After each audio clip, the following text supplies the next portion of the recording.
Welcome back. Today we're talking with Felix Zuniga and Dr. Louie Rodriguez, who are involved with the CSUSB LEAD project. So tell me the link between the LEAD Summit, I guess, and the Latino educational issues. How did this all come about? Yeah, so if you look at these major kind of issues that are facing Latinos in education, one of our colleagues, Dr. Enrique Murillo, who's a faculty member in the College of Education, just edited about a 500-page volume of literature and research around this very issue of the intersection between Latinos and education. I think it's a compilation of about 300, I think. 300 academics and, and graduate students from across the country who came together and put together this book. It's a 5-year work in progress. Wow. And he initially thought of bringing people together at Cal State to help launch the book by creating a local summit or a local conference of some sort. And that was kind of the direction of it. Yeah. And the handbook of Latinos in Education was the title. Okay.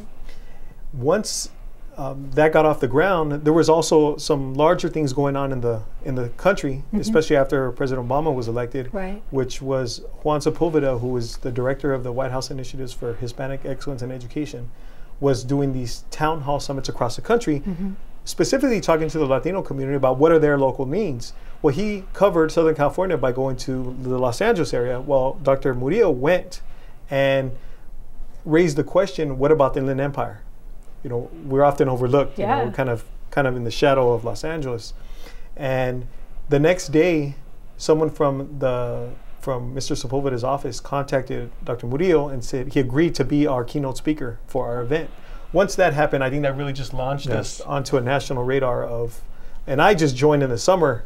It had started probably back in January or even earlier. Even before that, we started talking about this last November, and you know, we'd meet monthly, discuss what topics we wanted to cover in the conference, and but once we signed on the White House, we started getting national exposure, and what that did was it led to every major Latino organization as well as educational associations partnering with us to distribute what we're going to be doing at LEAD to their networks. So, you know, National Council of Raza, LULAC, MALDEF, National Education Association, we have over 200 partners, I believe, now. Oh my gosh. So everybody knows that there's a crisis in Latino education, but I think we're not the first to do something about it, but say, hey, let's carry on this conversation here and take it worldwide.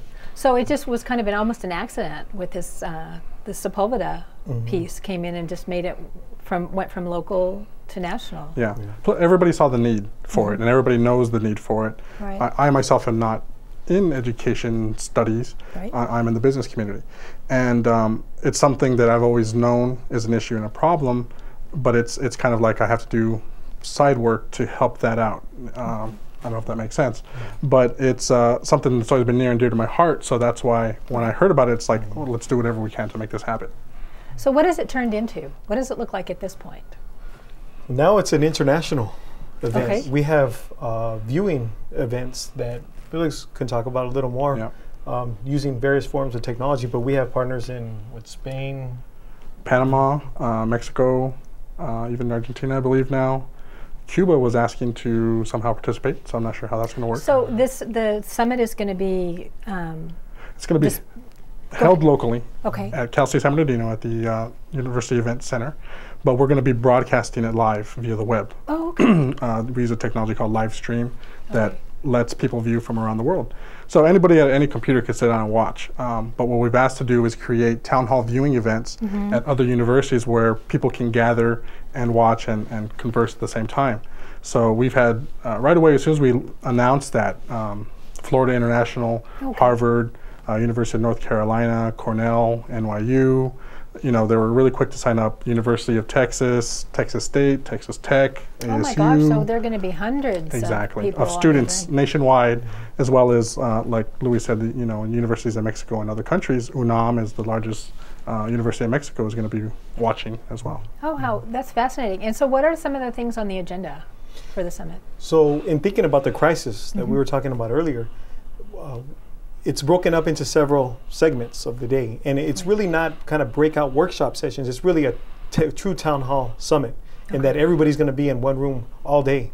And the way it's going to begin is we're having a series of kind of opening speeches by the president. I believe it's the chancellor's office is sending, I think he's actually coming down, Chancellor. Maybe, Chancellor Reed. Chancellor Reed. And we have a couple special guests, including Sylvia Mendez, who was the child plaintiff in the Mendez versus Westminster case of 1947-48, which was the predecessor to Brown versus the Board of Ed. Oh, okay. Which was a desegregation case here in Southern California, and her parents were actually the plaintiffs suing the school district for deliberately segregating Mexican children from white children. Okay. And so she is now in her older years, and she is traveling the country spreading the word about this case, this very historic case, and that affects now the Latino community. But because it didn't go to the Supreme Court, a lot of people don't know about it like they know about Brown. Which is interesting about that case is that one of the attorneys who argued in favor of Brown, he wrote an amicus brief for the Mendez case. So they used the logic behind Mendez to help support Brown. Right, because they had made the arguments before, Yeah, so I mean, that's actually amazing historical fact that I think a lot of communities should be paying attention to and learn about. Well, it's part of our history that we don't learn. Because we learn about the Supreme Court case, we don't learn about what fed into that. Right. So we have Sylvia Mendez coming. After that, we have a series of panels addressing issues of policy and politics and legislation locally in California, but also across the country, related to issues of bilingual education, culture and education, just the history in general of where we are, how we've come to be where we are in 2010. So we have really these national scholars that are coming from all over the country to sit on these panels and help share with the attendees here and all over, wherever they're watching. Now, I find it interesting that there's so much international interest, and so I have to wonder if some of these other countries have the same kinds of issues with education as we do. I think what we're seeing is there was actually a big conference in Mexico a couple of weeks ago called We Share the Same Children. And it was about the kind of transnationalism between the U.S. and Mexico and the children we actually share. Because a lot of our kids have roots in Mexico and Latin America in general, there's this mobility. And so kids are coming and going often.